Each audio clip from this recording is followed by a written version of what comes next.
Hello and welcome to 7 Days in Europe, where we look at issues in the headlines and discuss them with leading MEPs.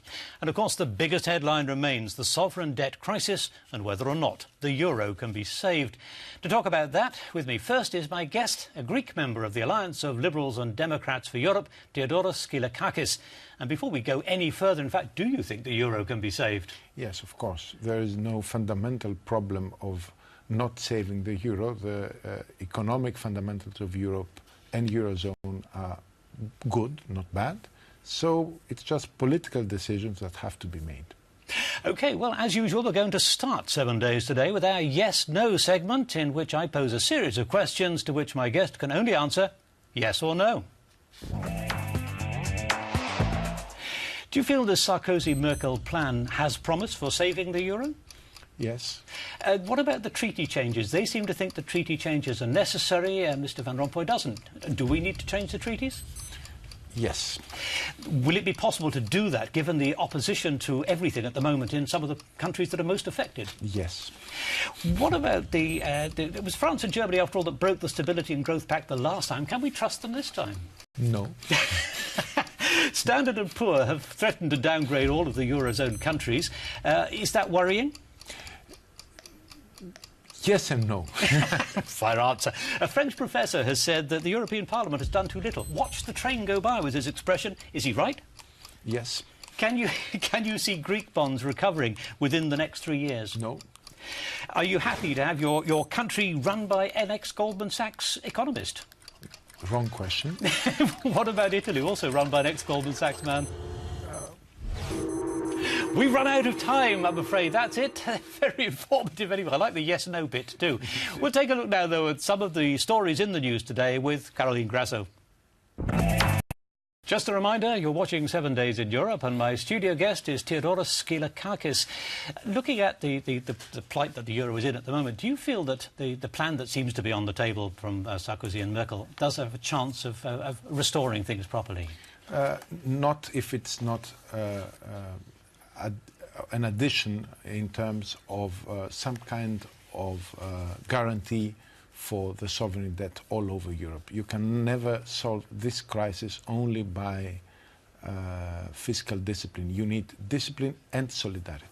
The people of, obviously, your own country, Greece, but also of Portugal, Spain, Italy, Ireland, are annoyed at the austerity measures. They feel they're picking up the tab for a mistake made by the bankers. They're not going to accept treaty changes, are they? Because presumably they'd have to be subject to referenda. I don't presume that. If you look at the procedures, it can also go all over Europe without referendum, without any referendum. And it's different. In our case, it was not the bankers, it was the politicians that did the big damage, because it was huge amounts of money that were spent during the past 10 years and huge debts were created. So people react for different reasons. But still, it's a very, very difficult situation, and we can only restore confidence in Greece if we restore confidence in Europe. At this moment, our economy is dropping because there is lack of confidence also in Europe. Because even Germany is finding it quite hard to sell its bonds at the moment, partly because people can get better rates from the slightly more dangerous countries. Yes, but I don't think there is a real problem for Germany, to be realistic. But the real problem from Germany will come because the loss of confidence all over Europe will have a huge effect on its export industry, because they are selling to everybody else. So if people stop buying because of loss of confidence in the economy, then the Germans will suffer as well. Because Standard & Poor have threatened to downgrade all of the Eurozone countries, which... should we take any notice, though, because they were completely wrong at the time of 2007, 2008 and 2009? Yeah, and I would also add that they were very, very confident about all European economies till the crisis. So, look, the markets we have to convince. If we are convincing to the markets, the rating agencies have no influence at all. The problem is that we are not convincing the markets. And that's because we are not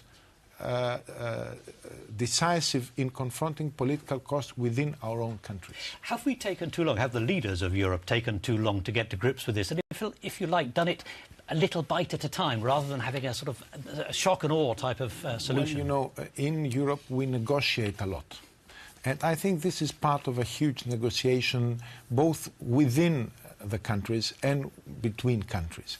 But we have to realize that the cost, the transaction cost, as we economists call it, the cost of negotiating, at sometimes is much more than the benefits of the outcome. And this is one of the cases. It's been suggested that the European Parliament also sat back, as I mentioned in our yes-no part. A professor has said that the European Parliament sat back and watched the train go by and didn't do enough. And yet, I can remember dozens and dozens of debates about it. Yes, but the European Parliament institutionally at this moment is the weaker part because it did not have any say in the policies of the various countries that came to the problem. And also didn't have any say in the initial treaties that were obviously not good enough to handle this case. We have to remember that the real problem was the intergovernmental aspect of the Union. ECOFIN and Eurogroup were supposed to never let this thing to happen, and because they wanted to exchange favors between politicians that had elections, they all break the rules. Will they continue to do that? And they will. If we have an intergovernmental solution, there will be no solution at all.